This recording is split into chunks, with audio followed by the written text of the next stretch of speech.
Hello দোস্ত, সবাই কেমন আছো? আজকে আমি বোঝাবো এসএমডি রেজিস্ট্যান্ট। ঠিক আছে, তো এসএমডি রেজিস্ট্যান্ট অনেক ছোট ছোট হয়। তো আগে যে রেজিস্ট্যান্টগুলো ছিল সেগুলো কালার অনুযায়ী মান নির্ণয় করতে হয়। তো এই রেজিস্ট্যান্টের মান কীভাবে নির্ণয় করবো?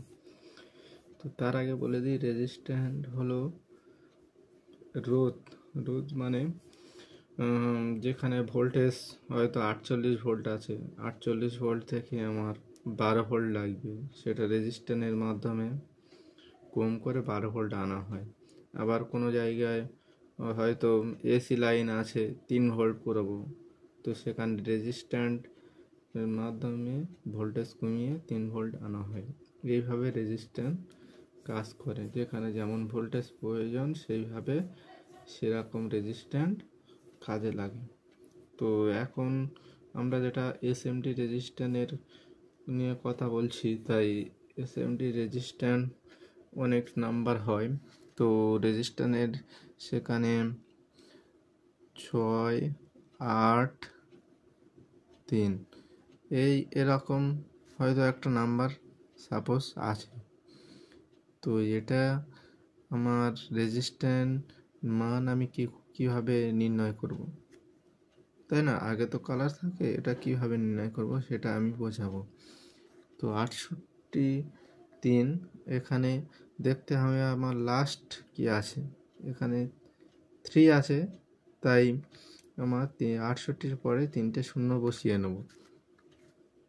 6, 8,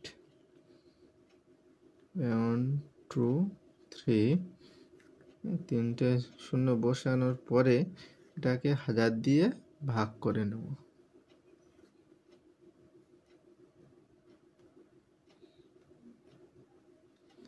1000 দিয়ে 3টে শূন্য হলো, এখানে 3টে শূন্য, 1, 2, 3, এই 3টে শূন্য, উপরে 3টে শূন্য কেটে গেল।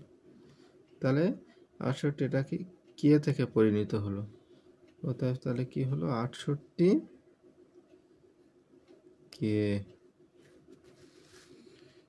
তাহলে 683 মানে কত হলো? 68 কে রেজিস্ট্যান্স। এইভাবে নির্ণয় করতে হবে।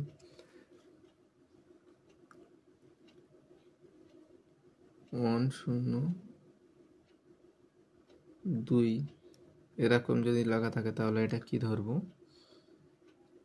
1, 0, 2 শূন্য, এটাকে 1000 দিয়ে